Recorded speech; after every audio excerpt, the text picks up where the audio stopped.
Pendant l'année 1956, mes deux frères âgés respectivement de 19 et 27 ans travaillaient chez un riche propriétaire terrien qui, je l'appris beaucoup plus tard, coopérait avec les deux camps. Il fournissait nourriture et argent au FLN, mais donnait parfois aux Français des personnes pro-FLN, généralement en fuite ou déjà dénoncées. Par ce double jeu, il protégeait ses biens et sa personne. Mes deux frères, en même temps qu'une dizaine d'ouvriers, cultivaient sa terre et percevaient un salaire journalier de 9 francs. Ils étaient également nourris par le patron et n'étaient donc pas lésés, malgré leur vie très dure, surtout en comparaison d'autres travailleurs. Dans cette ferme, située à 2 kilomètres du village, 12 personnes travaillaient à plein temps. Et pendant la moisson, le patron en embauchait 50 ou 60 autres. Dès la fin du travail, l'un ou l'autre de mes frères, parfois les deux, rentraient passer la nuit à la maison et repartaient le lendemain de bonne heure. Fin 1956. Aucun d'eux ne venait plus. Je m'inquiétais, demandais à mon père s'il n'était pas fâché ou si quelque chose leur était arrivé. Il me répondit que le travail pressait, qu'il ne pouvait rentrer. À la question posée à ma mère, je reçus la même réponse. Je ne croyais guère à cette version, mais en y réfléchissant, il me semblait que mes parents n'avaient aucune raison de me mentir. Cependant, au fil des jours, mon inquiétude s'accrut. Depuis 2 mois déjà, leur absence me pesait, surtout celle du plus âgé. Lorsqu'il venait, il m'apportait toujours quelque chose pour me faire plaisir, et ma passion était de chahuter avec lui, de l'embêter pendant des heures. J'étais son préféré. Il possédait une grande force physique, mais empreinte d'une rare douceur. Il m'apparaissait comme un géant, mais si je me battais avec lui, il me laissait la victoire pour me faire croire que j'étais le plus fort. Jamais je ne l'ai vu en colère ou énervé. Un jour de congé, je priai mon père de me l'emmener voir. C'est alors qu'il me fit un aveu. Maintenant, il faut que tu saches la vérité sur tes frères, me dit-il. Je pense que tu es assez grand pour comprendre et que tu cesseras de te tourmenter. Tes deux frères sont partis avec les révolutionnaires. Ce sont des Junouds, nom que se donnaient entre eux les révolutionnaires. Tu les verras peut-être un jour, lorsqu'ils seront de passage par ici. Il m'expliqua ensuite les différentes raisons qui avaient rendu leur départ nécessaire. D'abord, parce qu'il était normal que chaque famille participe à cette lutte, si nous voulions être libres. Ensuite, parce que le risque était encore plus grand de rester ici, car un jour ou l'autre, ils seraient emmenés par les Français. Il valait mieux qu'ils servent une cause juste en aidant les révolutionnaires. Il termina en me mettant en garde contre les dangers que nous pourrions courir si jamais je parlais de cela à qui que ce soit. Si quiconque te demande de leurs nouvelles, dis-leur qu'ils sont partis travailler à Alger. Il craignait que les Français sachant la vérité, et il ajouta, même s'ils t'arrachent les yeux, n'avoue pas. Répète qu'ils sont partis à Alger en décembre 1956. Tout ce discours m'avait abasourdi.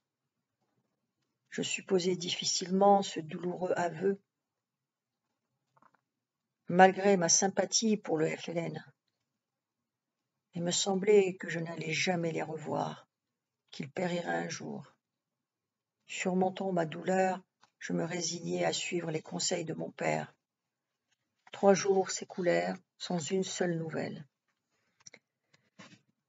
Puis un soir, une personne que je connaissais de vue se présenta à la tombée de la nuit et me demanda de lui ouvrir la porte. « Ton père est là ?» Je lui répondis que oui, et il ajouta alors qu'il était venu pour le voir. J'allai chercher mon père, qui parut surpris en reconnaissant l'homme. Celui-ci ne désirait manifestement pas parler devant moi et demanda un tête-à-tête à mon père. Ils se retirèrent dans une pièce dans laquelle je pénétrai quelques minutes plus tard pour leur apporter le café. Ma présence leur imposa un silence absolu. Je sortis aussitôt, tout en jetant un coup d'œil sur le visage de mon père. Il me sembla qu'il manifestait une certaine satisfaction. Peu de temps après, l'homme quitta la maison aussi discrètement qu'il y était venu, tandis que ma mère et moi nous demandions ce qu'il pouvait bien avoir dit à mon père. Celui-ci nous donna toutes les explications voulues. Demain soir, nous devons nous rendre dans tel douar pour voir l'un de nos enfants. Notre joie éclata. La crainte des risques encourus en nous déplaçant la nuit, on pouvait en effet tomber entre les mains d'une patrouille française, n'était rien en comparaison de l'envie si forte de voir notre Djundi. Nous restâmes cependant très prudents, et mon père nous conseilla de garder un silence total à ce sujet. Il étudia l'itinéraire comportant le moins de risques, notre maison se situant à peine à 800 mètres de la caserne. Mon père avait un frère logeant à la sortie du village, et la tactique qu'il adopta consistait à lui rendre visite le lendemain dans l'après-midi, et de là, à la tombée de la nuit, gagner le douar indiqué. Le lendemain, vers 16 heures, nous arrivâmes chez mon oncle, qui fut étonné de nous voir tous les trois. Sa surprise se justifiait d'ailleurs, mon père ne lui rendant visite qu'une fois par an, tellement il avait horreur de déranger les gens. Il se voyait cependant tous les jours au village. Mon oncle, mi-surpris, mi-inquiet, se mit à harceler mon père de questions, surtout lorsqu'on lui annonça qu'on ne passerait pas la nuit chez lui, mais qu'on rentrerait à la maison dans la soirée. Mon père lui cacha la vérité et lui expliqua que depuis le départ à Alger de mes frères, on s'ennuyait ferme à la maison et que cette visite nous distrayait un peu. Mon oncle crut naïvement. Nous étions en hiver, la nuit tombait assez vite, et vers 19 heures, nous quittâmes la maison et nous nous dirigeâmes vers le douar indiqué. Mon père marchait une dizaine de mètres devant nous, à travers champs, et nous trébuchions souvent dans les ornières. Il nous fallut 2 heures de marche pour arriver au rendez-vous. À notre grande surprise, il n'y avait là que l'homme qui nous avait rendu visite la veille. En effet, les révolutionnaires restaient méfiants, bien que nous soyons de la famille de l'un d'eux. La réunion se tenait à 5 kilomètres de là. Jamais ils n'indiquaient le lieu exact de rendez-vous de manière à ce que si on les dénonçait, ils puissent s'enfuir. Après 1 heure de marche supplémentaire derrière notre guide, nous arrivâmes au milieu d'une quarantaine d'hommes armés et d'autant de civils. Nous fûmes aussitôt dirigés dans une pièce où se tenait mon frère, et d'où l'on nous ordonna de ne pas sortir, car il était interdit de voir les autres familles ou les responsables FLN. Après quelques instants d'intense émotion, la conversation s'engagea. Mon frère nous rassura, disant qu'il ne souffrait pas trop de cette vie, bien que nous remarquions qu'il avait maigri et faibli physiquement. Nous lui demandâmes des nouvelles de l'aîné, mais séparé de lui depuis le premier jour, il ignorait tout de son sort. À 1 heure du matin, un des responsables nous donna l'ordre de partir, et tristement, nous nous séparâmes. Le même scénario qu'à l'aller se répéta, puis le guide nous abandonna. Mon père, de plus en plus méfiant, marchait loin de nous, et s'arrêtait parfois pour écouter et observer. Enfin, à 4h30, en franchissant le seuil de la maison, je tombais de sommeil, fatigué d'avoir fait tant de chemin à travers un terrain accidenté. Le lendemain, ma mère eut de la peine à me faire lever pour m'envoyer à l'école. Je connaissais notre guide. Je me rappelais l'avoir vu en compagnie de mon père assez souvent, mais il avait disparu bien avant mes frères et j'ignorais tout de ses activités. J'appris que, commissaire politique du village, il vivait clandestinement dans les douars et ne venait au village que la nuit pour voir les gens avec qui il avait affaire. Mon père me recommanda de ne rien dire. Surtout, tu ne le connais pas, tu ne l'as jamais vu. 3 ou 4 fois par mois, le commissaire nous donnait des nouvelles de mes frères. Il ne se méfiait pratiquement plus de moi, et au contraire, m'utiliser pour transmettre des messages à ma famille ou à d'autres. Mon jeune âge me rendait insoupçonnable et j'allais partout faire des commissions avec l'accord de mon père. Jamais le commissaire ne me confia une mission importante. Je distribuais des enveloppes cachetées dont j'ignorais le contenu, uniquement pour lui rendre service. 3 mois après la rencontre avec mon frère, le commissaire nous apprit que, d'ici 1 semaine, nous pourrions le revoir, sans toutefois nous indiquer ni la date exacte, ni le lieu de rendez-vous. Il nous mettrait au courant de tout cela plus tard. 4 jours après, un accrochage eut lieu tout près du village. De la maison, nous distinguions le sommet de la montagne bombardé par les avions. Des hélicoptères venaient prendre des soldats sur le stade et les transporter dans la montagne. Ce va-et-vient dura toute la matinée. Quant au tir, il ne cessa que le lendemain matin. Nous étions très inquiets, sachant mon frère dans le secteur. 3 jours après, j'aperçus du jardin le commissaire. Il paraissait gêné de me parler, alors qu'habituellement, il ne manifestait aucune hésitation. Il me pria d'aller prévenir mon père. Je trouvais son comportement curieux et je craignais une mauvaise nouvelle. Tout cela devenait de plus en plus évident sur son visage. Je l'invitai à entrer, mais il refusa, préférant attendre dans le jardin. Je demeurai à l'intérieur après avoir averti mon père. L'entretien fut bref, à peine 10 minutes. Puis mon père rentra, bouleversé, une enveloppe à la main. Au final, un silence pénible. Il m'avoua. C'est fini. Tous les Junouds qui se trouvaient là ont été anéantis. Et ton frère aussi. L'enveloppe contenait 200 francs symbolisant le dommage subi. Mais pouvait-on consoler une famille qui venait de perdre son fils avec 200 francs? La maison devint triste. Et nous craignions le même sort pour mon frère aîné.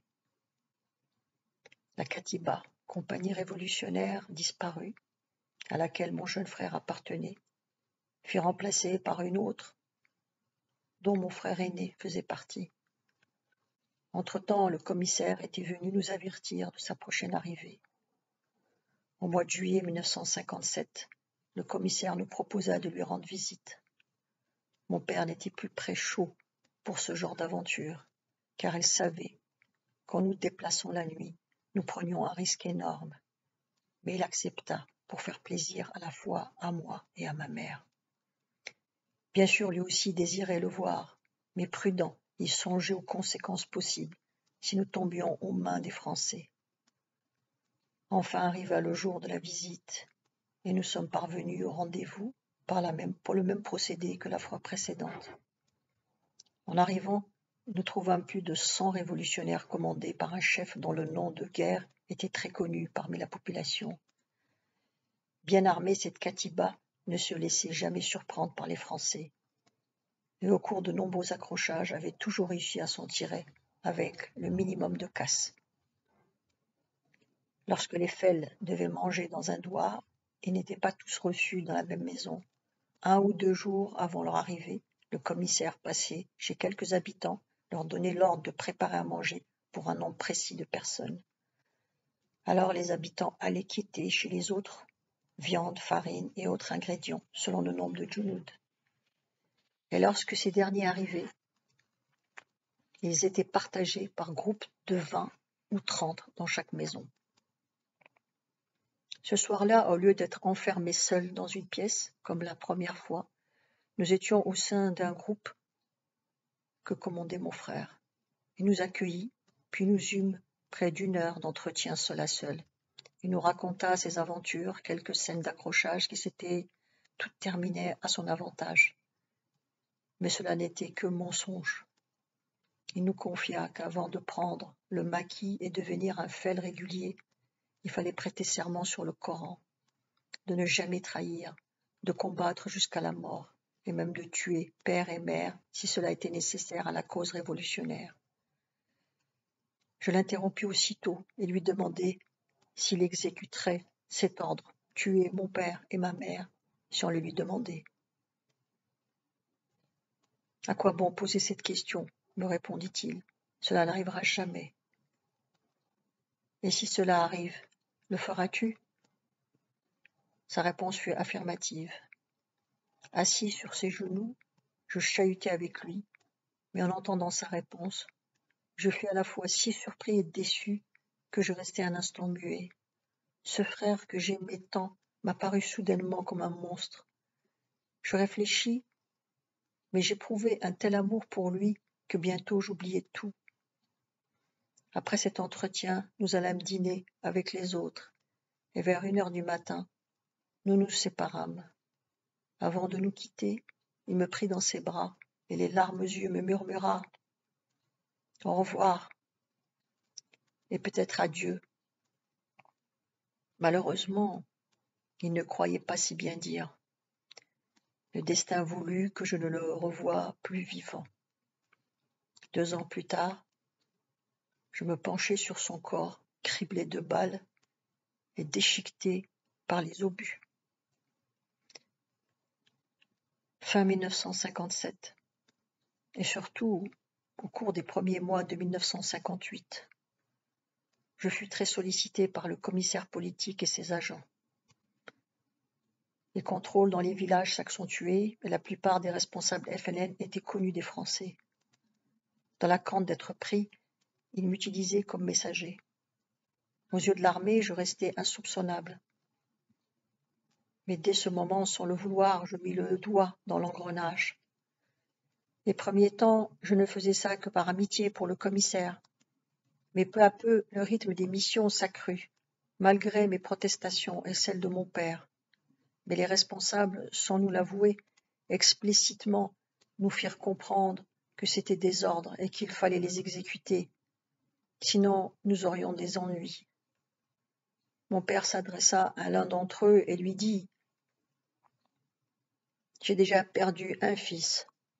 Le second va certainement subir le même sort. Alors foutez-nous la paix et laissez ce gosse tranquille. » Celui-ci répondit que même la disparition d'une famille entière ne comptait pas devant le but recherché. Ainsi, je dus sans le vouloir faire ce travail pour sauver mes parents. Certes, je désirais la libération de notre peuple, mais après m'être rendu compte des méthodes employées par les FEL pour se faire entendre et respecter, j'étais écœuré et je n'avais aucunement envie de devenir leur complice. J'agissais ainsi par crainte, car bon nombre de personnes innocentes avaient déjà été sauvagement abattues. Jamais je n'ai pu accepter de tels actes. Mais je n'avais ni la force, ni les moyens de dénoncer tout cela. Je connaissais beaucoup de villageois travaillant avec les FEL, et lorsque je fus incarcéré, ils vivaient encore dans le village. Mais même sous les tortures les plus terribles, je n'ai dénoncé aucun d'entre eux. Je possédais un certain courage et un caractère qui me permettait de supporter la souffrance physique. Mais j'étais aussi très sensible. Tout malheur causé à mes semblables me frappait douloureusement et me plongeait dans la tristesse et la souffrance morale.